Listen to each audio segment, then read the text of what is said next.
Pues una semana más nos plantamos desde la biodiversidad entre sirenas y gigantes.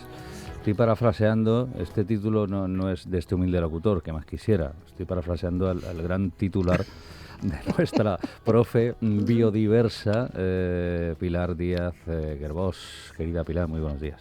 Buenos días, Antonio. ¿Qué tal? ¿Cómo estás? Pues bien, entre sirena y gigante. Ajá. Tiene su porqué. Tiene su porqué. Claro. Porque en el tema de hoy, yo quiero que nos traslademos a Cabo de Gata. Uh-huh. Y este título tan sugerente a lo largo de la entrevista, pues veremos a qué se debe, ¿no? Porque es un sitio lleno de cosas espectaculares que podrían ser casi mitológicas, pero que son piedras, son reales. Ahí están la historia geológica. Ajá. Para hablarnos de este sitio, nos acompaña hoy nuestro geólogo de cabecera casi. Correcto. Veterano en medios ya, como yo le he llamado hace unos minutos. Repite aquí. Tenemos el gustazo de recibirlo. A Juan Gisbert, claro, profesor de la Universidad de Almería y director del Pabellón de Historia Natural de la Universidad de Almería. Pues buenos días, Juan. Buenos días. Bienvenido, Juan. ¿Cómo estás? Gracias. Muy bien. Yo te veo más joven, a Pilar también, que en la anterior ocasión. No le hemos dicho nada a él. Tú mucho más. La geología hace posible esto también, ¿no? No, realmente no. Oye, pero el tiempo transcurre más lento. O no, pero parece que sí. Claro, más largo. Medido con tiempo geológico estamos muy jóvenes. Jovencísimos empezando, ¿no? Bueno, bromas aparte, banda sonora maravillosa y de entrada, así suena la geología. ¿Por qué, Juan, esto? Bueno, porque encontré un tema hace ya un tiempo que se llamaba Geology. Uh-huh. Y bueno, aunque no tiene nada que ver la letra de la canción con la geología, pero era curioso que una canción se llamara así. Y bueno, después la canción es bonita, ¿no? Y tanto que sí, nos inspira. Esto me suena a primavera, fíjate. Sí. Pues ya está ahí, que viene. Está llegando. Bueno, pues con la primavera en ciernes vamos a adentrarnos en las profundidades de misterios del Cabo de Gata. Pues primero empezando porque tiene muchos aspectos el cabo, pero no hay que olvidar que principalmente, por lo que su valor geológico es, por las formaciones volcánicas. La pregunta del millón, ¿cuándo, cómo se formó este complejo volcánico? ¿De dónde viene este vulcanismo? Bueno, pues un volcanismo neógeno, a ponerlo en contexto, entre hace unos 15 o 16 millones de años y hace unos 8 o 9 millones de años. Uh-huh. El periodo en el que transcurre se depositan todos los materiales volcánicos. Y nosotros vemos como la punta del iceberg, porque no solamente existen materiales volcánicos aquí adosados al Cabo de Gata, sino que gran parte del suelo del mar de Alborán, sí, hasta incluso el norte de África, el Cabo Tres Forcas, forma parte de la misma expresión volcánica de tipo regional. Y por eso se le suele llamar vulcanismo de Alborán, Cabo de Gata, ¿vale? Uh-huh. Y tiene que ver, bueno, pues con el choque de placas en el que estamos sumidos, que en un momento dado, pues una de ellas subdujo por debajo de la otra y pues ese proceso produce la liberación de magmas y que ascienden y producen vulcanismo en la parte superior de la corteza. Para centrarnos un poquito, perdón, Antonio, sí, el choque de placas, para los que me oyen, entre la placa europea y la africana. Entre la placa africana y euroasiática. Al norte. Fíjate, sí, el hecho de que tengamos ahora constantes seísmos hace que la actividad siga entre ambas placas, ¿no? Sí, Almería es una zona sísmica, claro. Almería, Granada, una zona sísmica porque estamos en una zona de contacto, claro, muy activa y porque hay una gran cantidad de fallas activas que atraviesan tanto la provincia como a través del mar de Alborán y entran por África, ¿no? Juan, ¿es cierto que Almería estuvo alguna vez, tú lo confirmas, ¿no?, bajo el mar mientras estos volcanes escupían lava? Ha estado debajo del mar muchas veces. Un ratito, ¿no? Pero sí, vamos, básicamente hace 15 millones de años la línea de costas estaba en la Sierra de los Filabres, en la falda de la Sierra de los Filabres. Prácticamente todo el resto, de ahí hacia el sur, pues era marítima, era una zona marítima. Y en ese ambiente empezaron a surgir emisiones volcánicas, es decir, a surgir edificios volcánicos del fondo del mar, ¿de acuerdo? Es decir, empezó y fue prácticamente en todo su recorrido temporal un vulcanismo de archipiélago. Entonces todos los piquitos que hay ahora eran islitas, ¿no? Posiblemente durante un gran tiempo, sí, prácticamente hasta... Sí, fueron islas durante casi todo el tiempo. Antes has mencionado la fecha mágica de 8 millones de años. ¿Te acuerdas que hace 2 semanas estuvo aquí nuestro geólogo del meteorito, su compañero Juan, contándonos que justamente esa es la fecha, alias Chico, que le ponen al impacto del meteorito, ¿no? Él dijo minuto arriba, minuto abajo. Sí, más o menos. No sabía si era antes o después de comer, pero que cayó, ¿no? Sí. Eso me preguntó los 2 días un alumno, que si fue de día o de noche, y me quedé así un poco diciendo, bueno, es porque como lo están dibujando mi alumno, claro. pues no sabía si pintó de día o de noche, y entonces dije, mira, si ilumino todo el cielo con él, y ya se quedó más tranquilo. Bueno, pero un poquito siguiendo con el tema del Cabo de Gata, se dice a menudo que es un laboratorio geológico, y se tiene fama de ser un sitio... ¿Qué le hace en especial el vulcanismo de aquí con respecto al vulcanismo de otras partes del mundo, o vulcanismo de Europa? Bueno, varias cuestiones, pero fundamentalmente porque es uno de los afloramientos de materiales volcánicos en esta zona del Mediterráneo y posiblemente de Europa mejor conservados y con mayor cantidad de terreno expuesto.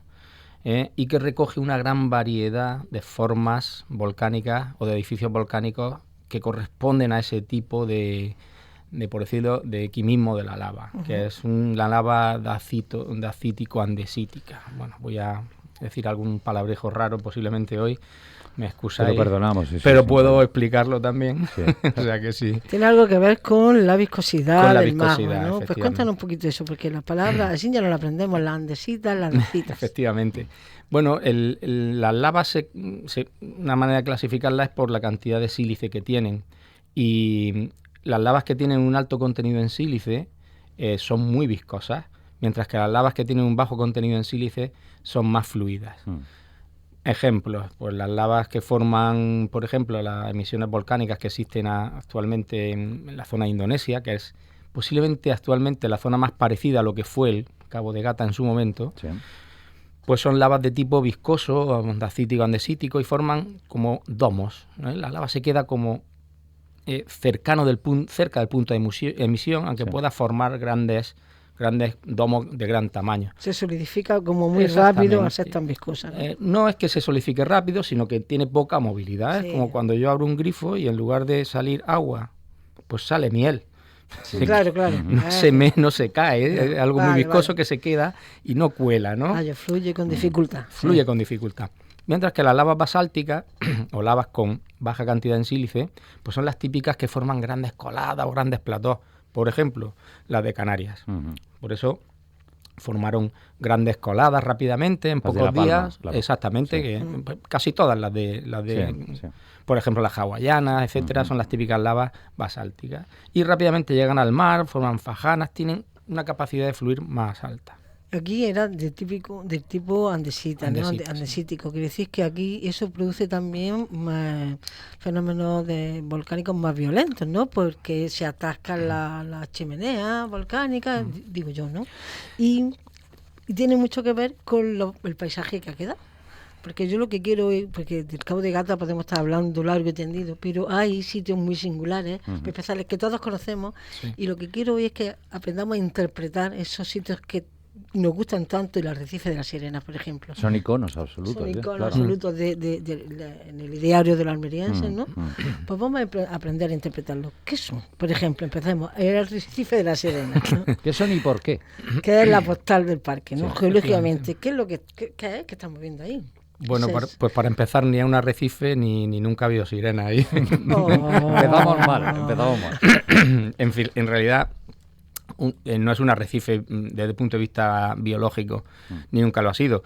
Es lo que se llamaría realmente un escollo. Lo que pasa es que pues, lo de arrecife nos suena como un poquito más, no sé, más bonito, puede ser más poético, y se ha transmitido, lo mismo que la puerta purchena, se ha transmitido, en lugar de la puerta de Pechina, se ha transmitido con el tiempo, ¿no? Sí. En realidad es un escollo. Un escollo es algo muy duro, muy competente, que aguanta muy bien la erosión y pues deja esas rocas de forma variada, afiladas, y suelen ser las zonas centrales de los domos volcánicos, incluso las zonas de chimenea de un domo volcánico, porque la lava está muy compacta, muy dura, se solidifica y genera una roca muy masiva que aguantan muy bien la erosión. Entonces estamos viendo, imagínate, tenemos un volcán, se erosiona el cono y queda la parte central, la chimenea, para que entendernos rápido, que eso sería lo que está asomando ahora mismo en el arrecife. Y ese color oscuro, que son las andesitas. Las dacitas, ¿qué son? Ahí hay fusión, ¿no? Tienen tonalidades, tanto las dacitas como las andesitas pues tienen distintas tonalidades. Sobre todo las andesitas las hay más cerca de andesitas, podríamos decir basálticas o pirosénicas, que son más oscuras, y otras más cerca de las dacitas, que vienen a ser un poquito de tonalidades más claras. Sí. No hablamos ni de blanco ni de tonalidades en general, ¿vale? Y tiene que ver porque las lavas que tienen poco sílice contienen más hierro y magnesio, mientras que las lavas que tienen más sílice son más afines a elementos calcoalcalinos, por decirlo de alguna manera. Y por tanto, no va con el momento de disrupción, digamos, sino... No influye. Va por el quimismo de la lava. Correcto. Y hace un ratito estábamos hablando del epíteto de las sirenas. Sí. ¿Por qué las sirenas? Aquí hay diversidad de opiniones. ¿Se han llegado a ver sirenas? Sí, pero ¿qué es una sirena? ¿Qué es una sirena? Querido Juan, recuérdanoslo. Un sirénido, ¿no? Es decir, ahí una familia un de bicho, mamíferos. Efectivamente, un bicho ahí que se tumbaba y que se tiraba al sol un cierto tiempo. Y entonces, bueno, pues posiblemente la foca monje es una de las explicaciones clásicas por las cuales que habitó esta agua hasta posiblemente el año 50, vosotros me corregís. Sí, hasta esa época. Ha sido eliminada por competencia básicamente con el hombre, ¿no? Pero hay varias opiniones, ¿eh? Está el arrecife de la Sirena, no es el único sitio al que hace referencia a la foca monje del Mediterráneo. Sí. No sería el único sitio de la costa de Almería con esa toponimia, porque el otro día me contaba Mariano Paracuellos que en el Lance de la Virgen hay un sitio que es el Peñón del Cartujo, y el Cartujo se refería a la sirena que habitaba ahí. Lo de monje, sirena, lo de Cartujo, monje, porque le gustaba a ella meterse en abrigos de cuevas. Entonces, como esa figura medio antropomorfa hacia lo lejos, pues perfecto. Sirena. Pues mira, si lo ha comentado Mariano, yo casi estoy por firmar también. Sí, pero Mariano, en cambio, porque hablábamos de los topónimos de la sirena, referido a la foca monje en el litoral andaluz, y me decía precisamente el arrecife de la Sirena, yo creo, él apuntaba a otro origen, que es el de la pardela. La pardela es un ave marina, un tipo gaviota, digamos, ¿no? Tiene otra historia, y él dice que los sonidos que emite, el canto, la voz que tiene la pardera, los sonidos que emite, pues puede recordar al chillido de bebés, al chillido de mujeres, al chillido... Lo tienes por ahí preparadillo, ¿no? Que lo iba a decir, no te lo vas a creer. O sea, es casualidad, la magia de la radio. ¿Cómo suenan las pardelas que se podrían oír en el arrecife de las sirenas? Vamos a abrir los tímpanos.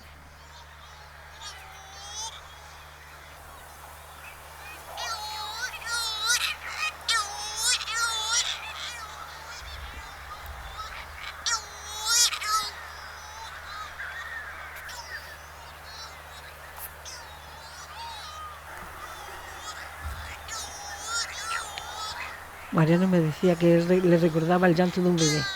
Sí. Que un poquito, sí. A mí me recuerda un poco más a una sirena, pero la sirena de la policía o una ambulancia, ¿no? En este momento sí, fíjate, qué maravilla. Guau, espectacular, ¿eh? Precioso. Bueno, pues ahí dejamos las teorías que hay sobre el origen de este nombre, de este topónimo. Pueden ser foca monje, que es precioso, pueden ser las pardelas, una ave marina, pues puede ser cualquier cosa de eso. Seguimos repasando más iconos, si os parece. Sí, hay un sitio que a mí me encanta, que es las calzadas de gigantes, porque vamos de la sirena a los gigantes, que es el nombre poético que recibe las disyunciones columnares, que nos va a contar el mismo Juan, que es esto. En lugares como Punta Baja se ve muy bien, y también se ve muy bien en Monsul. Me gusta más lo de Punta Baja, ¿eh? Sí. ¿Qué son? Bueno, son sitios con columnas hexagonales en basalto y que parecen talladas a propósito. No sé si lo has visto tú alguna vez. Sí. Además que son de una geometría que asombra. ¿Cómo la naturaleza ha dado lugar a eso? ¿Cómo es posible? ¿Que eso es de verdad origen natural? Sí. En realidad es un proceso, esto se llaman disyunciones columnares porque son grandes prismas, columnas que pueden llegar hasta 20 metros de altitud y que tienen formas geométricas. Normalmente, si son perfectas, son hexagonales. Pero las de aquí no son totalmente hexagonales, es difícil encontrar algunas hexagonales, son más irregulares. ¿De qué depende? Bueno, pues la formación es básicamente por solidificación de la lava. Esa lava en superficie se enfría antes y al enfriarse se contrae. Se compacta, Esa contracción genera una tensión y hace que se agriete. La mejor manera de acomodar esas tensiones y esas grietas en el espacio son los hexágonos. Ejemplos. En 120 grados, no he leído por ahí. Efectivamente. Un panal de abejas es la manera más eficaz de contener la mayor cantidad de miel utilizando la menor cantidad de cera. Correcto. Y, por ejemplo, en la naturaleza, los empaquetamientos de iones en los metales, que son los que más densidad tienen, porque son todas por decirlo de alguna manera, todas las bolitas iguales, pues el oro, etcétera, se empaquetan muy pegados, se empaquetan de manera hexagonal, compacta. Es la forma, claro que sí. Al agua la le mejor pasa manera en el hielo. Entonces la manera en que de una forma espontánea. Efectivamente, es natural.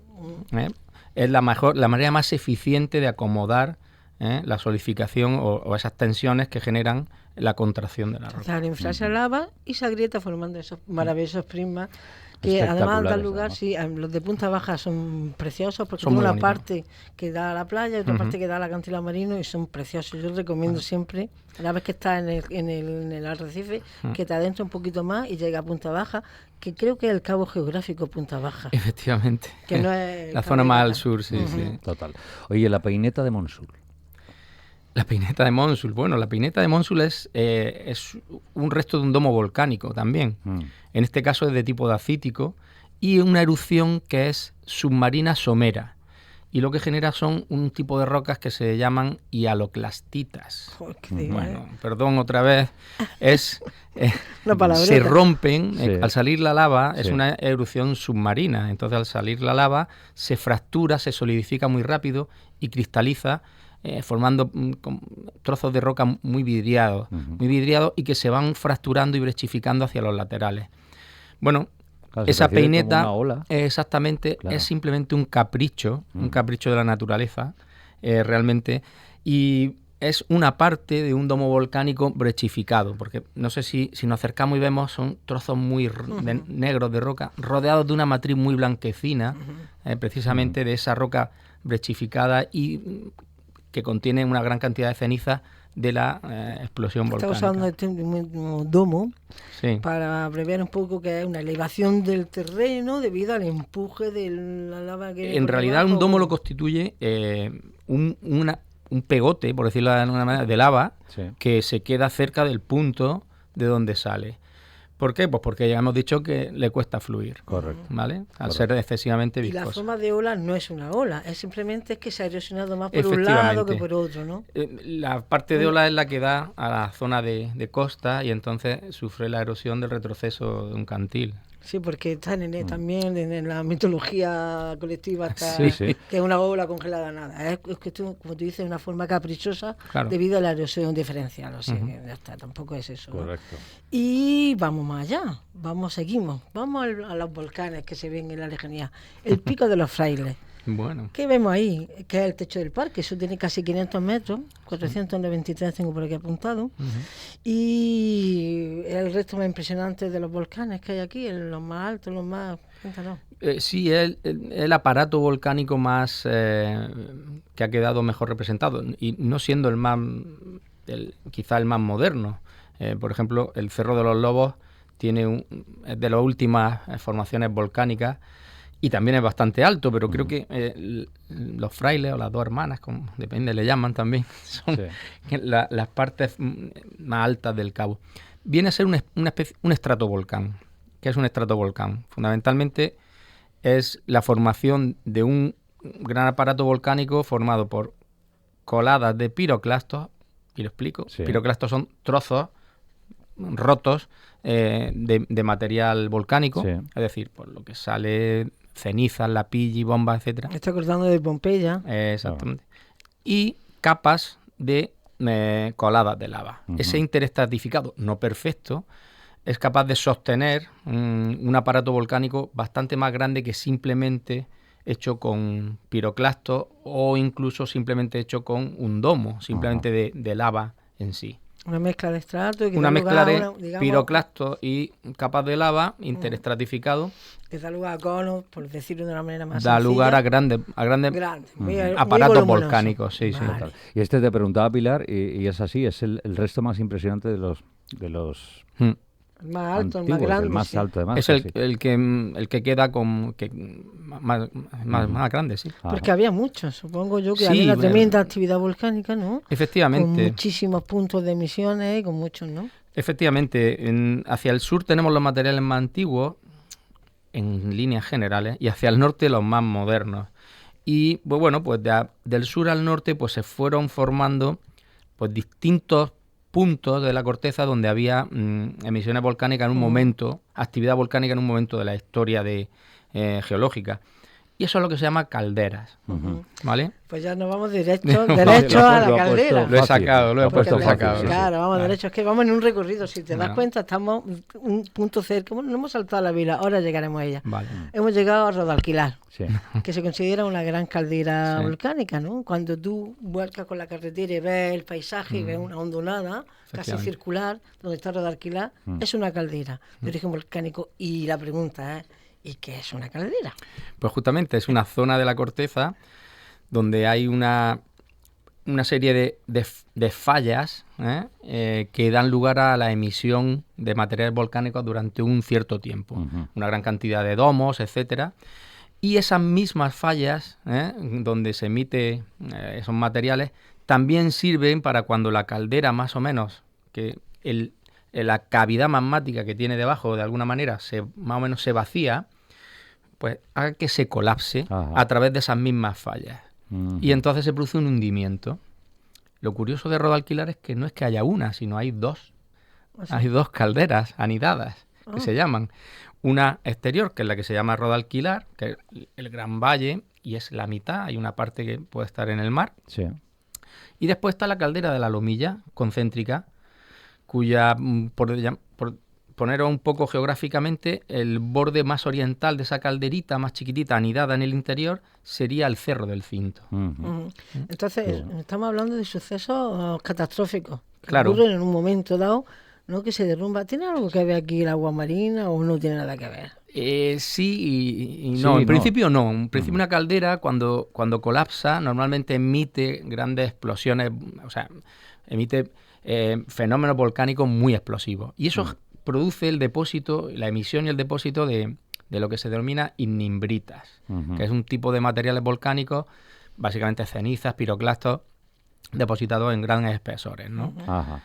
Y eso se produce cuando colapsa normalmente una caldera. Entonces nos imaginamos una especie de cráter lleno de sitios de emisión como un fracturado y se vacía y se derrumba todo. Sí, pero esto no es así de un día para otro, de golpe. Sí, bueno, o sea, tiene... Pero que son sucesos violentos. Lo que suelen ser sucesos catastróficos. Ya que estamos en Rodalquilar, visita obligada sí o sí. Y ya de paso pregunta adosada, querido Juan. Las minas, me refiero a las minas de oro. Es decir, ¿la actividad volcánica tiene algo que ver en esa riqueza mineral? Tiene todo que ver. Todo, absolutamente. Todo que ver. Tras la producción de estas dos calderas, lo que sucede es que se instalan debajo, en esas cámaras magmáticas se instalan pues materiales, plutones andesíticos, plutones acíticos de algún tipo, y que emiten una serie de fluidos a una alta temperatura. Esos fluidos, bastante sulfatados y por tanto muy ácidos, y con una gran cantidad de CO2, pues ascienden precisamente por esas zonas de falla y van disolviendo la roca de abajo arriba. Y en ese transcurso, en esa disolución, en ese, podríamos llamar lisiviado, esto de manera muy genérica, pues recogen y disuelven en su camino todos esos metales y cuando llegan arriba los depositan en los diques. Va como concentrándolo. Efectivamente, es un proceso de concentración por lisiviación de abajo arriba. Es un proceso que puede durar varios... Y aquí en Rodalquilar, además, se han producido varios episodios de hidrotermalismo, que se llama este proceso. Estos fluidos eran aguas termales muy acidificadas, que van recogiendo esos metales, los van concentrando y se van pegando en los diques. Digamos que son se quedan concentrados en los diques, ¿no? Entonces tenemos diques, paredones de oro, qué maravilla. Efectivamente, bolsadas que corresponden con esas subidas de y gran parte de esas bolsadas de oro, y no solamente oro, sino otros muchos metales, pues se quedan en el interior de esos diques. Vas recogiendo minerales raros. En Rodarquilá básicamente se explotaba el oro, ¿no? Bueno, no empezó explotándose oro, empezó explotándose galena, plomo, cobre y posiblemente también plata. Pero se dieron cuenta de que había ciertas cantidades de oro. Y bueno, y ahí saltó. Hay una anécdota que cuentan algunos compañeros y que bueno, que parece ser que al principio de la minería se mandaba para la obtención del oro a la zona de Mazarrón, Murcia. Sí. Y ellos fueron los que saltaron la liebre y dijeron, aquí, en esto que me mandáis, aparece también ciertas cantidades de oro, ¿no? De oro. Y la anécdota, bueno, el chascarrillo que se suele contar es cuánto tiempo estuvieron quedándose el oro sin decir nada los murcianos. Esa es la gran pregunta, ¿no? Se me han dado cuenta aquí también. Bueno, esa es la broma que se suele hacer, pero no. Pero tuvo mucha importancia. Yo he leído por ahí que le decían la California española, Rodarquilá, de la cantidad de oro que se extrajo y que en fin. Bueno, pues ya de las minas de oro pasamos por otro sitio que no hemos saltado antes y que también impacta mucho las primeras veces que tú vas al Cabo de Gata. Es blanca, además. Es blanca, la vela blanca. Sí, la vela blanca. Estás ante un acantilado de un color que impacta con el contraste de la roca que hay. Rueda de rocas rojizas, negruzcas, y es blanca, enorme, y un acantilado blanco de un blanco que, vamos, purísimo. Que sí, que por eso se llama vela blanca, porque los pescadores veían el blanco ese y sabían identificar la costa de donde estaban, servía para orientarse. ¿Y qué es este? ¿De qué material Bueno, pues es? se trata simplemente de cineritas o tobas volcánicas, es decir, son rocas, son cenizas volcánicas sedimentadas y compactadas, básicamente. Y tienen ese color blanquecino en este caso, tan patente. Tan llamativo, ¿no? Tan llamativo, sí. Lluvia, ¿no? De cenizas. Sí, sí. Ajá. Bueno, podrían ser lluvia o podrían ser también, pues, muchas veces cuando se produce como en Pompeya, no son exactamente lluvias, sino que es una colada como de piroclastos que va pegadita al suelo, pero con una cierta extensión hacia arriba, y bueno, con hasta 400 grados de temperatura, y que por eso pues calcina todo lo que encuentra a su paso. Son cenizas. Se va como canalizando por los barrancos. No son materiales de alteración, son cenizas. No. Bueno, esas cenizas se alteran por procesos meteóricos y o hidrotermales y dan lugar a un tipo de roca, modifican minerales y producen un tipo de roca que tiene una gran cantidad y tipo determinado de arcillas, sobre todo arcillas que absorben una gran cantidad de agua, que se llaman bentonita. Ay, quería yo llegar a parar. Las bentonitas. Bentonitas han sido también bastante explotadas en el Cabo de Gata. Cabo de Gata, es que ahora llegaremos a esa parte de la conservación de los valores geológicos, porque hasta las calzadas de Gigantes, las disyunciones columnares de punta baja, han tenido una mina de adoquines, porque hay nada más que tenías que cortar y llevárselo, ya estaban los adoquines hechos. Correcto. Afortunadamente eso se paró con las leyes de protección, ¿no? Yo no sé si de dónde se sacaba la bentonita, porque por las minas de Gado había un sitio que se la han llevado toda, que vamos, no llega, ya no queda. Pues se ha utilizado mucho en la industria, en cosmética, ¿no? Por la capacidad de absorción que tiene.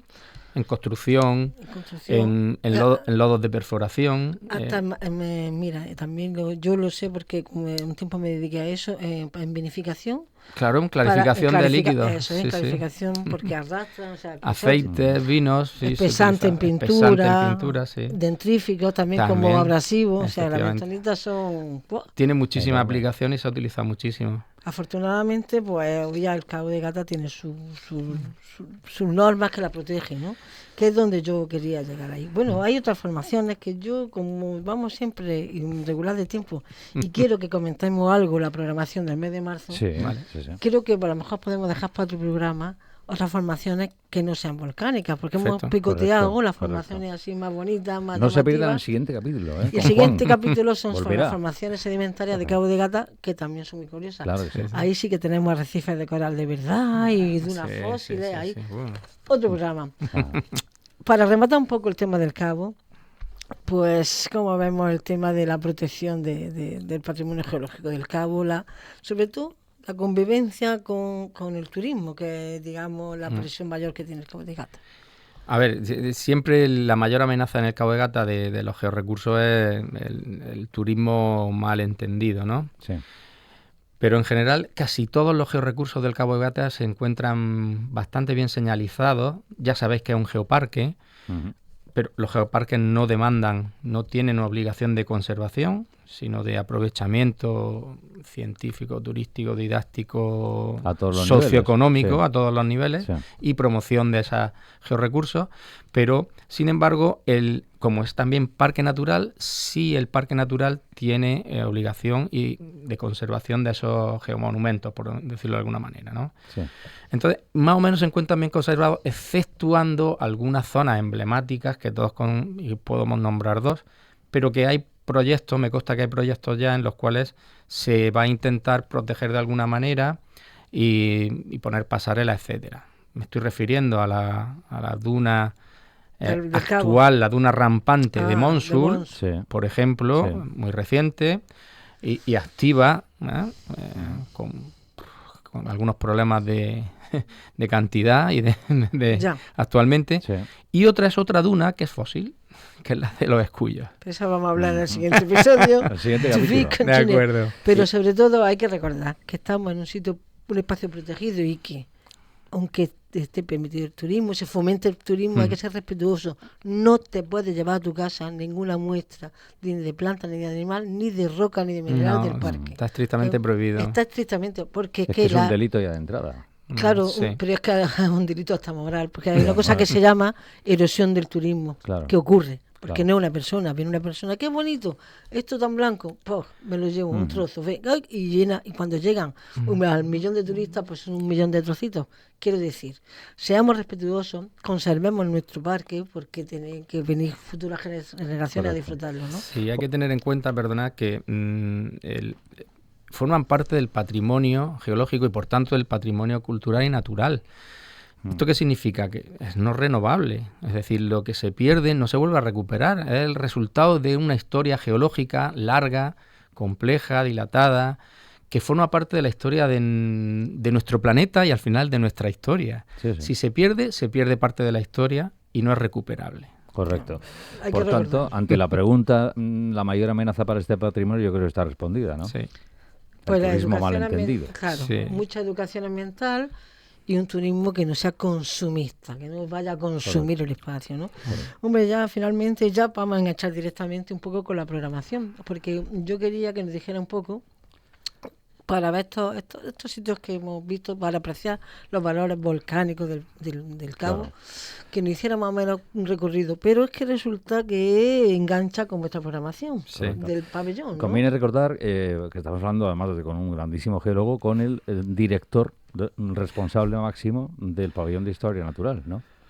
Y viene precisamente a comentarnos la programación del mes de marzo, Correcto. que incluye un itinerario geológico, botánico y zoológico por el Cabo.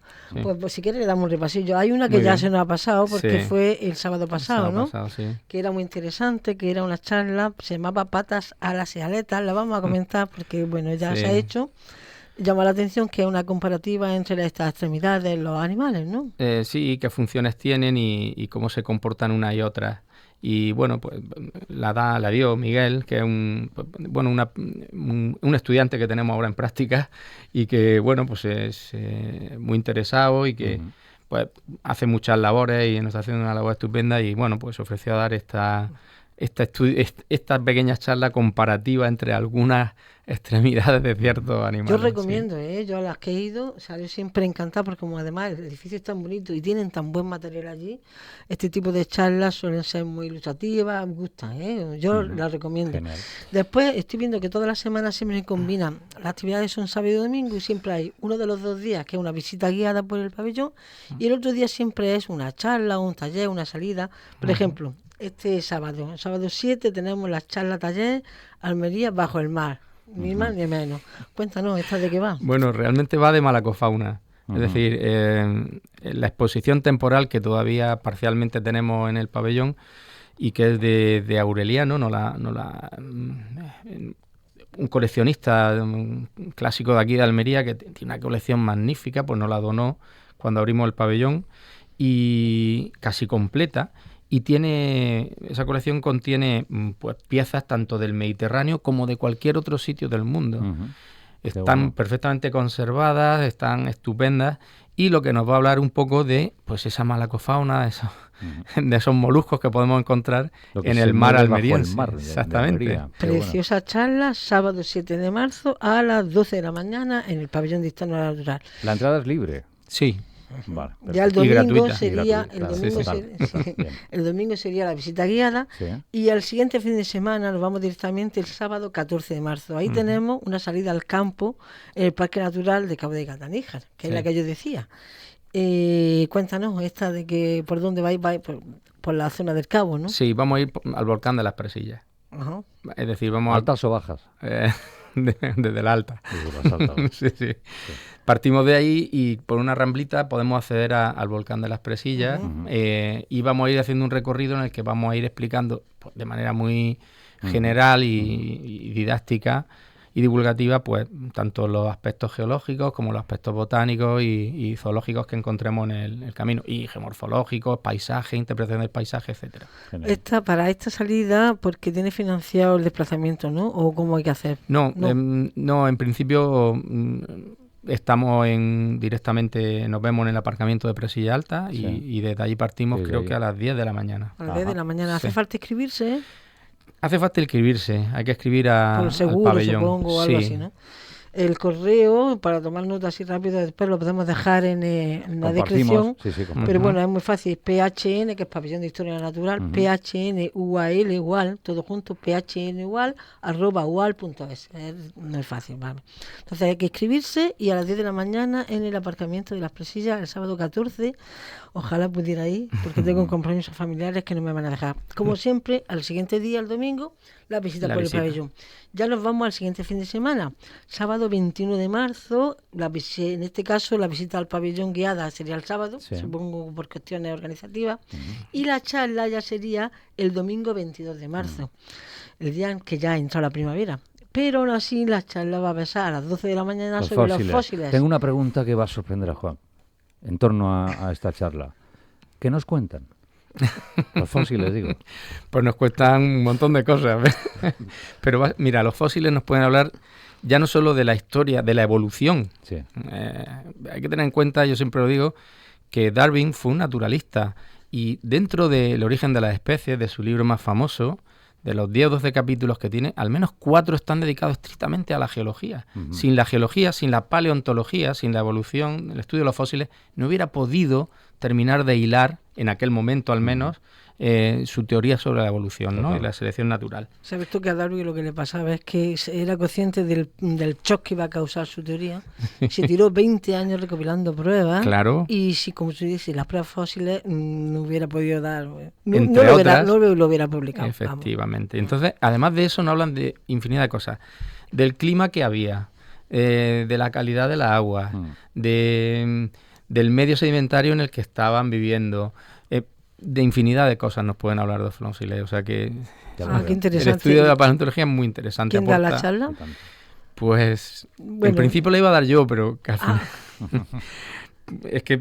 Bueno, estáis organizando. Pero concretamente creo que va a coincidir con el hidrogeodía y ya. Ya lo he visto. Es otro día que... Ahora no lo cuentan los divididos rápidamente. Bueno, tenemos una charla. No hemos dicho que la salida al campo del 14 va un equipo pluridisciplinar, porque van botánicos, y lo he dicho, ¿no? Zoólogos, geólogos. Sí. Va a ser una salida muy interesante. Correcto. Y ya nos vamos de ahí al último fin de semana de marzo, ¿no? El sábado sería otra vez la visita guiada, sábado 28, pero el domingo 29 a las 11 de la mañana me da mucha pena cuando veo esto de cartel así, porque dice literalmente Taller Arte y Botánica Herbario Poético 2, y por debajo completo, y ya te rompe el alma. Sí. Se te va la poesía. Sí. ¿Qué pasa con este taller? Siempre la vez pasada pasó igual, ¿eh? Cuando antes de anunciarlo ya estaba completo. ¿En qué consiste? Pues pasa que requiere muy poca gente, y normalmente a los 10 minutos ya hay gente como en cola de otras veces Correcto. diciendo que quiere realizarlo. ¿Qué se hace exactamente? O más o menos. Bueno, pues es mezclar un poco el arte con la botánica, es decir, es crear, en este caso, un herbario en el cual no solamente lo importante sea el aspecto estrictamente botánico, sino que también las composiciones desde el punto de vista estético, etcétera, ¿no? Sí, con plantas secas, prensadas. Exactamente, mezclando distintos temas. Pero yo no lo he hecho, entonces... Porque está completo, ¿no? Porque está completo, ¿no? Nunca me Antes de abrochar, reserva. antes has comentado, el 22 coincide con te he entendido, el hidrogeodía. Hidrogeodía, o sea, lo que comúnmente llamamos el Día del Agua, ¿no? Sí, bueno, en realidad es el Día del Agua Subterránea. Ajá. Es similar al Geolodía, Sí. que es el Día de la Geología a nivel nacional, pero referido al agua subterránea. Uh-huh. Y se hace lo mismo, se saca a la gente a ver un acuífero o un humedal interesante en Almería. Este año vamos a los Cerrillos. ¿Qué tenemos que hacer? Cuéntanos para apuntarnos a eso, cuéntanos, porque a ese sí voy yo, como que está completo el de la botánica.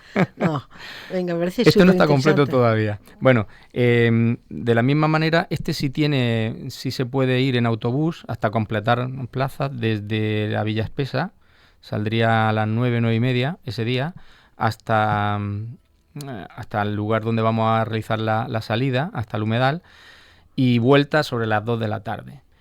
Si no, pues nos vemos directamente en un punto allí en el humedal, que está puesto en el cartel y no recuerdo ahora mismo, pero lo puedo enviar el cartel para que... lo ponemos en la descripción. Efectivamente. Y bueno, pues ahora mismo pues hay un enlace, un Google Form, en que tú te inscribes y hasta completar plazas de un autobús. Perfecto. O sea que puedes, aunque vayas con tu vehículo, te tienes que inscribir. Sí. Mejor, ¿no? Para evitar problemas de seguro y todas esas cosas. Hidrogeología, el día, hemos dicho, 22 de marzo. Y ahora, sobre las 10 de la mañana, hemos dicho... Sí, aproximadamente. De todas maneras, si buscamos hidrogeología... Hidrogeodía 2026 os llevará a la página nacional. Esto lo organiza la Asociación de Hidrogeología Internacional de Hidrogeología, el Grupo Español. Sí. Y tiene una página a nivel nacional, igual que el Geodía también. La Sociedad Geológica Española tiene una página y están anunciados todos, está el cartel, etcétera. Perfecto. Además, este año un año fantástico para ver los humedales, están los acuíferos a rebosar. Bueno, ya veremos la problemática de sus humedales, que, bueno, antes era un saladar y ahora es un humedal. Uh-huh. Pero por otras cuestiones de utilización de los acuíferos. Wow. Eso podemos hablar otro día. Vale. Otro melón interesante. ¿Qué humedal es? Si no hay mucho preguntar o no lo cuentas. Bueno, sí, el humedal de la salina de los Cerrillos. Ajá. Pues lo dicho, toda la información, insistiremos en ello, compartiremos también, por supuesto, cartel incluido, y enhorabuena una vez más, Juan, por toda la labor que habéis sacado desde el pabellón de Historia Natural. Muchas gracias a vosotros. Yo animo de verdad a la gente, si se puede hacer la salida hoy que hemos hablado del Cabo, la del día 14, el recorrido por esa merece la pena, ¿eh? Así que por favor, y por supuesto la de hidrogeodía. Correcto. Y libro, pues mira, tenemos libros. Mira, yo me he traído esta vez una novela. Esta vez no me he traído nada de divulgación, me he traído ficción. Sí. Como el Día de la Mujer está a la vuelta de la esquina, aquel día del 8, pues me he acordado de esta novelita que me leí este verano. La verdad que tiene una publicación bastante reciente, que se llama El País de la Mujer, es de 2023. Uh-huh. El País de la Mujer es una novela de Gioconda Belli, que es una escritora nicaragüense, y tiene un argumento que está escrita en tono de humor, ¿eh? Y el argumento es que en un país ficticio, de Centroamérica, hay una erupción volcánica, y los gases del volcán, que emiten, por eso me acordaba de esta, emiten unos gases que hacen que la testosterona desaparezca del país. ¿Qué me dices? Sí. Anda. Con lo cual desaparecen, no es por nada, mejorando lo presente, desaparecen muchos problemas. Sí. Y entonces en ese momento hay un partido liderado solo por mujeres que se llama PIE, Partido de Izquierda Erótico, que toma el poder y tiene su consigna, es una disciplina que es el felicismo, que hay que ser feliz y hay que cuidarnos lo uno de los otros. Felicismo, no confundir con otro sismo. No, felicismo. Vale. Entonces está escrito, ya te digo, en tono de humor, pero te hace pensar muchas cosas y es muy recomendable. Así que El País de las Mujeres, de Gioconda Belli, publicado en 2023 por Seis Barral. Yo la recomiendo, muy bonito, muy entretenido. No sé, Juan, si tú traes algo o no en especial, yo te recomiendo que te leas esta hora. Me resulta curiosa. El Día de la Mujer. Correcto. Y su pie.